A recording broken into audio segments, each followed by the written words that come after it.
And so we're gonna go to our second spot of the tour. So to get there, we're of course gonna take our canoes. We're gonna wait for the water, the tide to start to fall so we can ride the current out of the Courtenay River and right over to IR3, which is at the tip of Goose Spit here. You can actually, if you can see that triangle there, that's actually the delineation of that reserve. IR3, Indian Reserve number 3, was created because it was an active cemetery at that time. There are really only 3 or 4 reasons why reserves were created. It's where are you living right now? Where are you burying your dead? Where are you growing your potatoes? And occasionally, where do you fish? Sometimes there's these little tiny fishing reserves. This was an active cemetery at the time. And this funny, I have the map of where these mortuary houses were back in the day. I think there were 11 of them. I didn't include the map here. But the Reserve Commissioner tried to create the smallest possible polygon and including all of those mortuary houses, right? It would have been a much more natural thing or intuitive, you know, just to say, okay, everything up here is reserved. But instead, no, it's this little slice here, right? Try to minimize any possible land that you're handing over, handing back. And so I don't have any photographs of the reserve at the time, of the cemetery at IR3, but we've had lots of written descriptions from settlers and Navy types who are coming through the area. And they describe these little wooden mortuary houses, sometimes pavilions, sometimes with flags flapping on top of them and things like that. And so I would estimate it would approximate the same sort of setup that they had at IR1 here. This photo's at IR1. Again, different families with their own little houses, indicating perhaps who they're from, right? We've got a killer whale looking thing here. We've got a sideways copper up on this one, probably indicating that guy had a really cool copper.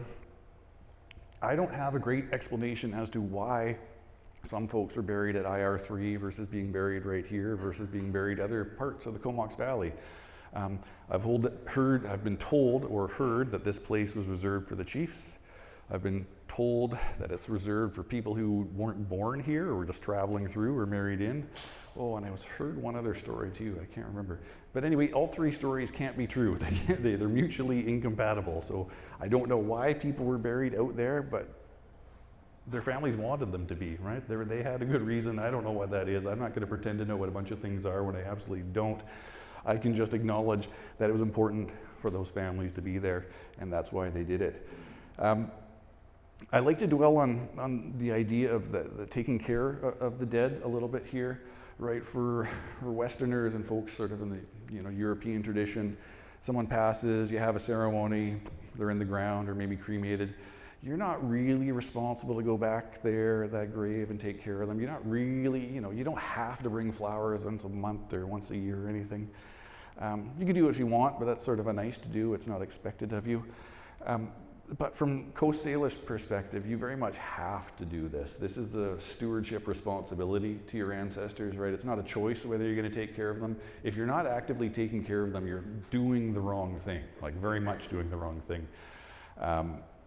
The fundamental idea is that they're still around, right? They exist in this parallel sort of ghost world. They can interact with you, you can interact with them on occasion.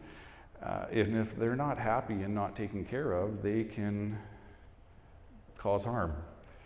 So, no one wants to have harm caused to them by ghosts. And conversely, if you keep them happy and fed and satiated, they can help you. They can nudge you along in the right direction at those junctures in your life where you don't know to turn left or turn right. So you have this responsibility to take care of them, ongoing, right? This is not something, it's a one and done. You have to go back out there.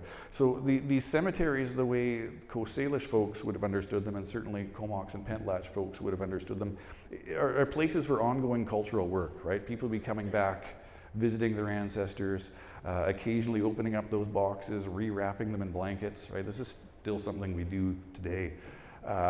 And holding burnings for them, right? And knowing what food those ancestors wanted, having a specialist, I'm drawing a blank on the word, a clairvoyant or someone who has that ability to speak to the ancestors, perform this ceremony, pass the food to them.